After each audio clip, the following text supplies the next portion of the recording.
I refused to donate part of my liver to save my dying sister. My biological parents handed me over to strangers before I'd been alive for 24 hours. That's how much a cleft palate scared them. The doctors stood right there in that delivery room at Mercy General and explained it could be fixed completely with surgery, that I'd grow up looking like any other child, but they'd already made up their minds. The nurses told me later that my birth mother wouldn't even hold me, wouldn't look at my face. She signed the papers while I was still in the nursery, probably before my first feeding. Thomas and Helen Caldwell had been waiting for 5 years to become parents. They drove 3 hours from their home in Indianapolis to pick me up from a hospital 3 weeks later, and from that moment on, they gave me absolutely everything those other people refused to provide. They became my parents in every single way that actually matters. They paid for 7 surgeries out of their own pockets before I turned 12, sitting with me through every painful recovery, every night when my face ached so badly I couldn't sleep, every moment when I couldn't understand why I had to be different from the other kids. The children at Oakwood Elementary were brutal. Kids always are when they see something they don't understand. They'd stare at my lip, mimic the way I talked before the 4th surgery finally corrected my speech.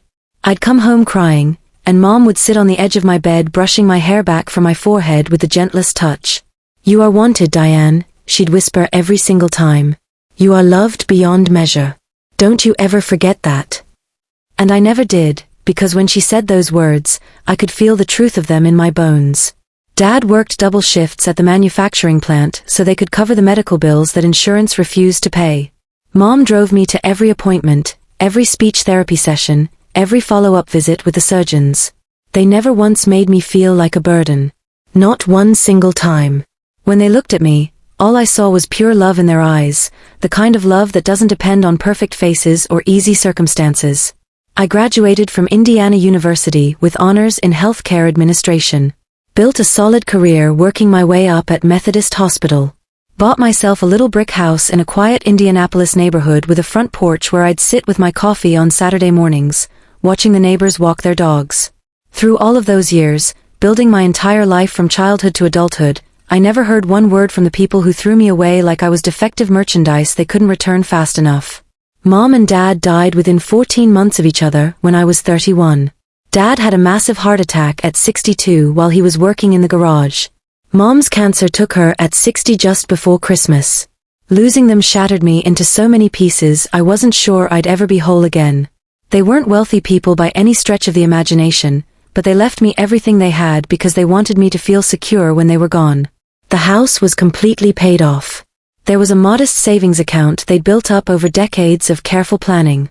And then there were the letters, dozens and dozens of letters they'd written over the years but never mailed, telling me how proud they were of every single thing I accomplished, how much joy I brought into their lives just by existing. I kept their photographs on my desk at Methodist Hospital, where I'd earned a management position. I visited their graves at Riverside Cemetery on every holiday and both their birthdays, sitting cross-legged on the grass between their matching headstones to tell them about my life. About the promotion I'd earned to senior administrator. About the weekend trip I'd taken to Chicago to see a show.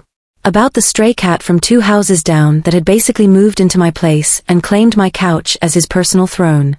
I carried their love with me every single day like armor against everything the world threw at me. Then 6 months ago, on a Tuesday afternoon that started like any other Tuesday, everything changed in an instant. I got a message on LinkedIn from a woman named Margaret Donovan claiming to be my biological mother. I stared at that message on my computer screen for 20 full minutes while my coffee went cold and my heart pounded against my ribs like it was trying to break free.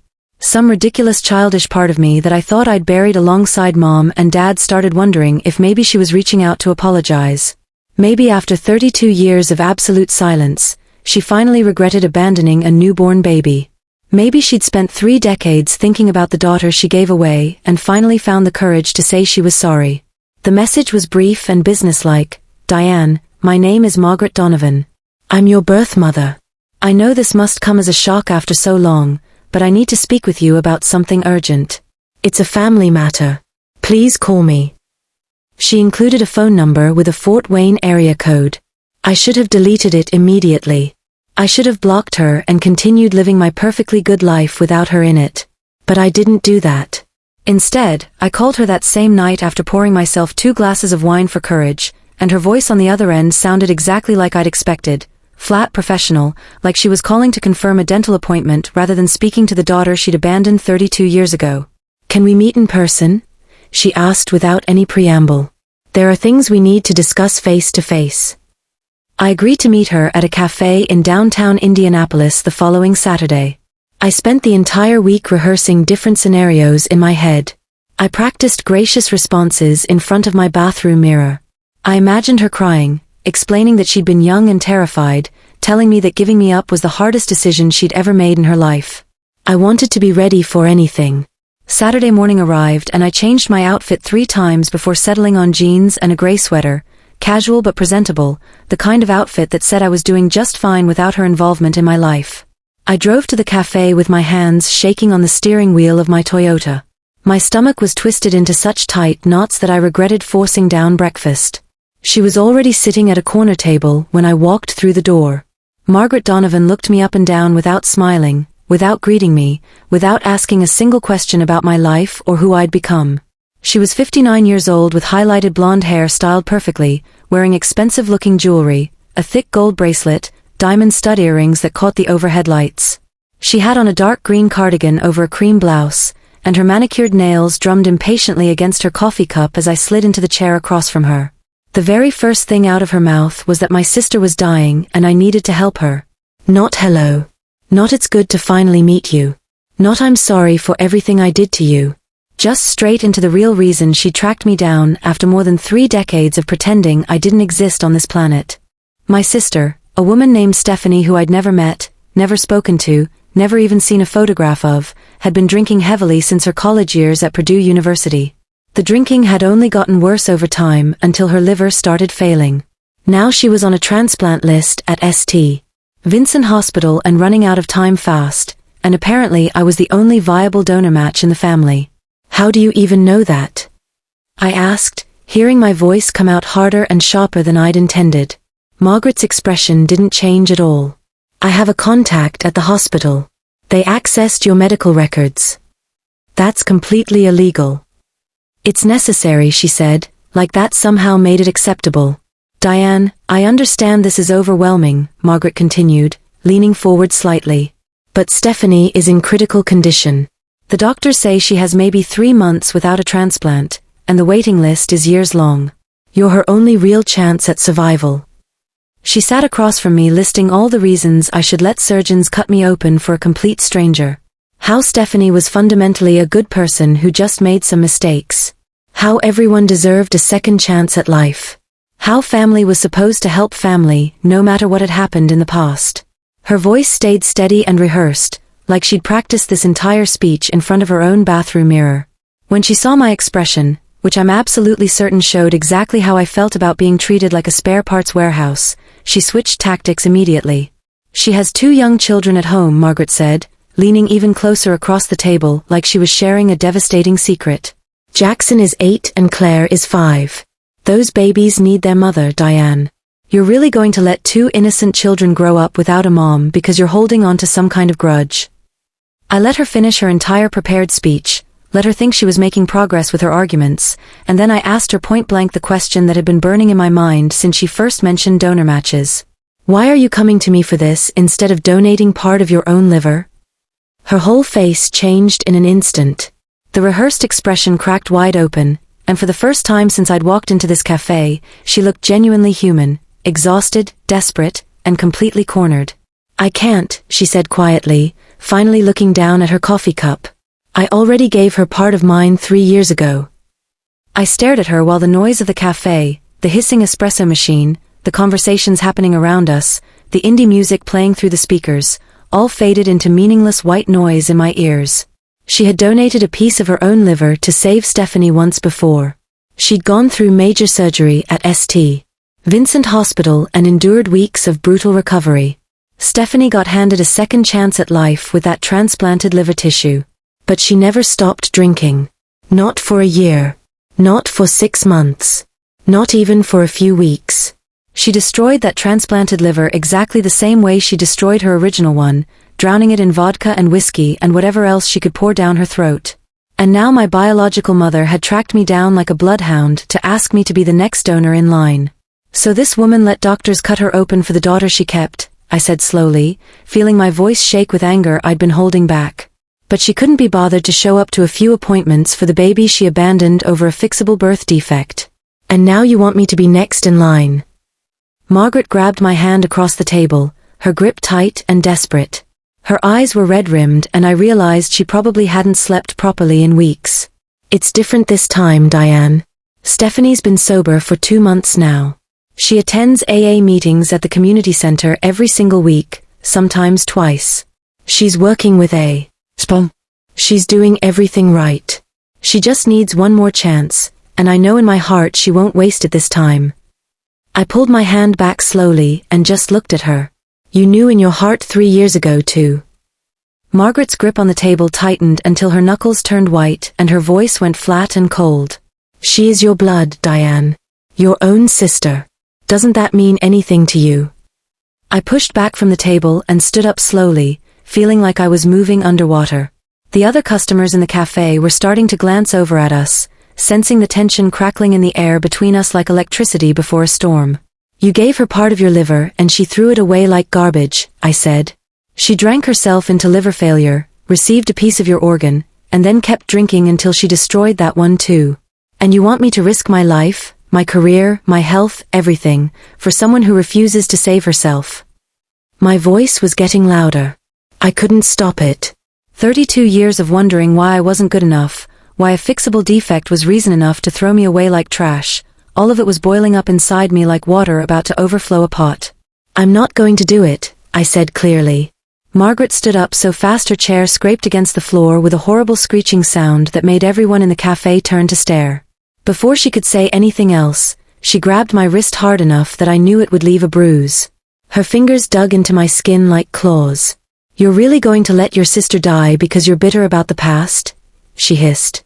Because your feelings got hurt 30 years ago? This is about saving a life, Diane. This is about doing what's right. I looked down at her hand on my arm, at the way her perfectly manicured nails were digging into my flesh. Then I looked directly into her eyes. She's not my sister, I said quietly, but with steel in my voice that came from somewhere deep inside me, somewhere Mom and Dad had helped build over all those years. You made absolutely sure of that 32 years ago when you signed those papers. You don't get to decide now that we're family just because you need something from me.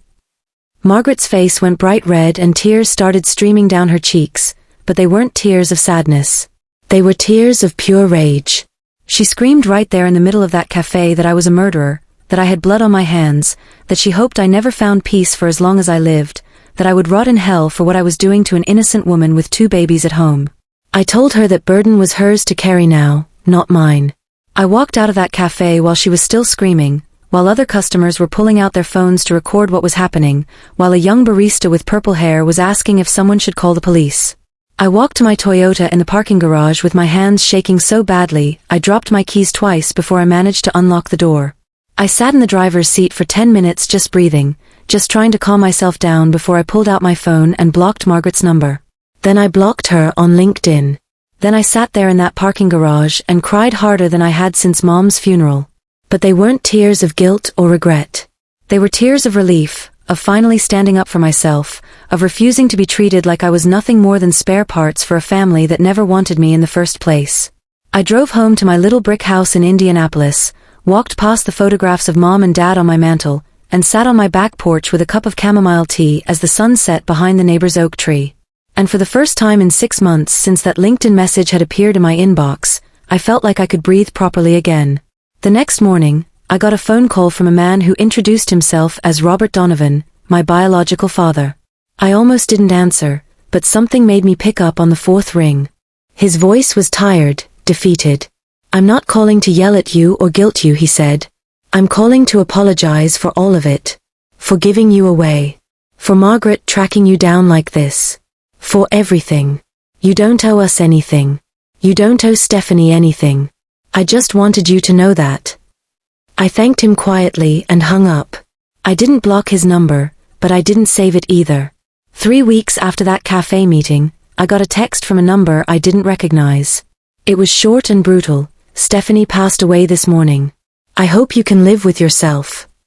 I stared at that text for a long time, sitting at my desk at Methodist Hospital, surrounded by the familiar hum of medical equipment and the distant sound of overhead pages calling doctors to various departments.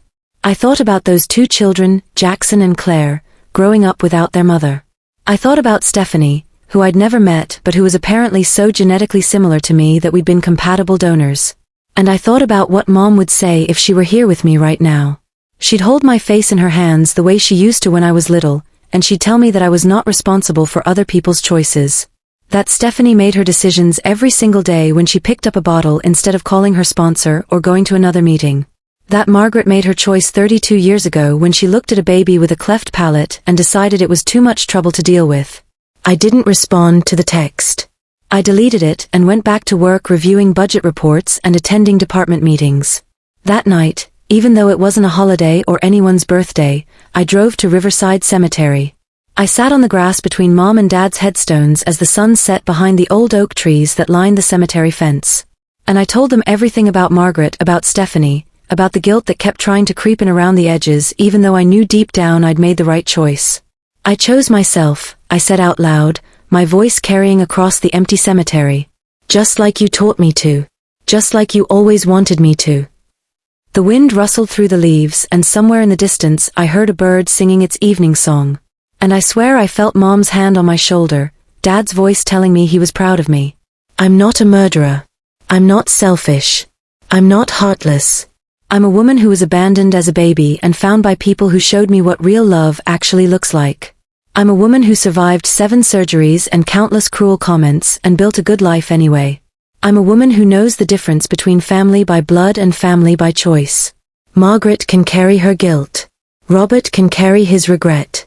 And Stephanie's children will grow up knowing their mother made choices that led to consequences, the same way I grew up knowing my biological parents made a choice that led me straight to the 2 best people I've ever known. I drove home that night with the windows down, letting the cool evening air wash over me. And for the first time since that LinkedIn message appeared 6 months ago, I felt completely, entirely, absolutely at peace. I was wanted. I was loved beyond measure. And I was enough exactly as I am.